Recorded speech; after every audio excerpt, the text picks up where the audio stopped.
चारों तरफ कितनी हरियाली छाई हुई है। कैसे चारों तरफ हरे भरे खेत लहरा रहे हैं। अभी इन्हें जलाकर राख कर देते हैं।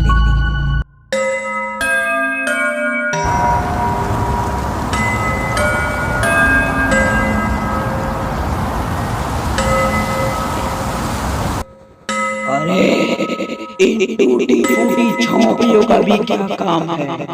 इन्हें भी जलाकर राख बना देती हूँ।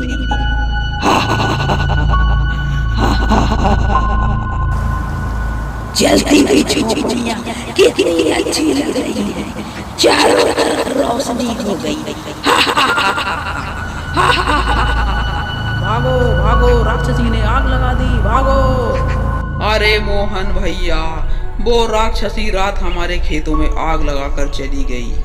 कई महीनों की कड़ी मेहनत से फसल पककर तैयार हुई थी, बस उस राक्षसी ने आज सब कुछ बर्बाद कर दिया। अब पूरे साल अपने परिवार को क्या खिलाएंगे और कहाँ से खर्चे पूरे करेंगे। अरे मोहन बेटा, उस राक्षसी ने रात मेरी झोंपड़ी में भी आग लगा दी। अच्छा हुआ जो मैं कल अपनी बेटी के घर चला गया था, वरना वह झोंपड़ी के साथ साथ मुझे भी जला देती। भगवान जाने कब उस राक्षसी से पीछा छुड़ाएंगे। काका, इस राक्षसी ने तो बहुत परेशान कर दिया है, लेकिन आप लोग चिंता मत करो। पास के गांव में एक बाबा ठहरे हुए हैं, शायद वह हमारी कुछ मदद कर सकें। हमें उनके पास चलना चाहिए। प्रणाम बाबा, हम चंदनपुर गांव से आए हैं। बाबा, हम एक राक्षसी से बहुत परेशान हैं। वह हमारे खेतों में खड़ी फसल को आग लगाकर नष्ट कर देती है। उसने कई लोगों की झोंपड़ियों को जलाकर उन्हें बेघर कर दिया है। बाबा, कृपया आप हमें कोई उपाय बताइए जिससे हमें उस राक्षसी से छुटकारा मिल सके। अच्छा, तो वह दुष्टा अब तुम्हारे गांव में भी पहुंच गई है। उसकी सारी शक्तियां उसके दांतों में हैं। उन्हीं दांतों की सहायता से वह आग उगलती है। अगर किसी तरह से उसके दांतों को तोड़ दिया जाए तो उसकी सारी शक्ति नष्ट हो जाएगी और उसका वहीं पर अंत हो जाएगा।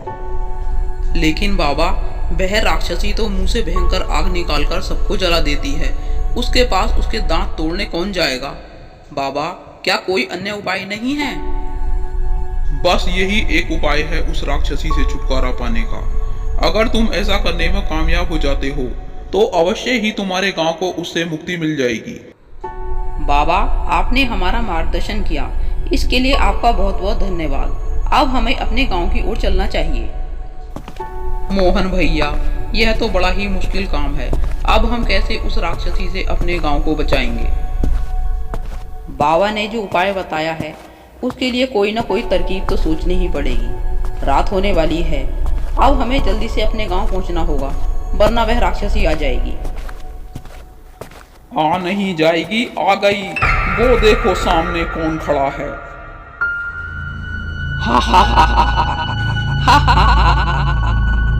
तुम्हें पता नहीं, रात को यह जगह मेरी है। तुम्हें मेरा जरा सा भी डर नहीं है जो इस तरह भी खौफ होकर यहाँ घूम रही हो। अभी तुम सबको आग से जला डालती हूँ।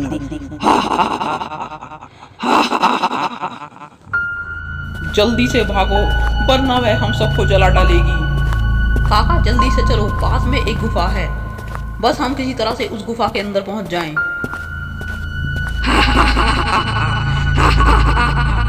भागकर कहाँ जाओगे? मुझसे बचकर जाना इतना आसान नहीं है। मैं अभी तुम सबको जला देती हूँ। मोहन बेटा, हम गुफा के अंदर तो आ गए, पर वह राक्षसी तो हमारे पीछे पीछे आ रही है। अब उससे कैसे बचेंगे? हम जल्दी से इस पत्थर से गुफा का मुंह बंद कर देते हैं, फिर वह राक्षसी इसके अंदर नहीं आ पाएगी। चलो, गुफा का मुंह तो बंद हो गया, अब वह राक्षसी इसके अंदर नहीं आ पाएगी और हो सकता है थोड़ी देर में वह यहाँ से चली जाए। उसके बाद हम अपने अपने घर चले जाएंगे। तुम सोच रहे हो कि इस गुफा में छिपकर बैठ जाओगे तो मुझसे बच जाओगे? मैं अभी इस पत्थर को हटाकर अंदर आ जाता हूँ। काका, वह राक्षसी तो पत्थर को हटा रही है। अगर वह पत्थर हटाकर अंदर आ गई तो हम सबको जला देगी। हे भगवान, मदद कीजिए, इस राक्षसी से हमें बचाइए। हम चारों को भी पत्थर को बाहर की ओर धकेलना चाहिए, जिससे कि वो राक्षसी पत्थर को हटाकर अंदर ना आ सके। पत्थर को हटाओ वरना पूरे गांव को आग लगा दूंगी, फिर राख में ढूंढना अपने घर और परिवार को। मोहन भैया, राक्षसी तो मुंह से आग निकाल रही है, अब क्या करें? कहीं यह पत्थर हटाकर अंदर ना आ जाए। अरे इसका मुंह तो अंदर आ गया, अब इससे कैसे बचेंगे?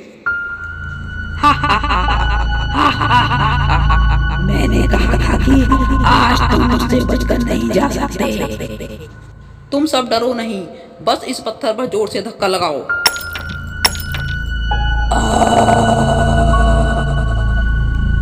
ये आवाज कैसी है और वह आग कहाँ गई?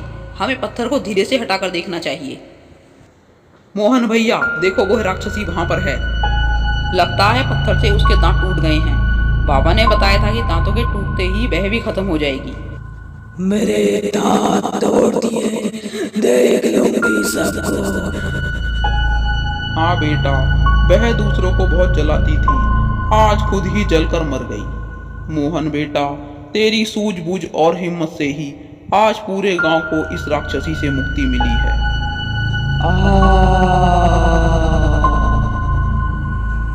काका, ईश्वर की कृपा और सभी के सहयोग से आज हमें इस राक्षसी से मुक्ति मिली है। हम एकजुट होकर कठिन से कठिन कार्य को भी पूरा कर सकते हैं।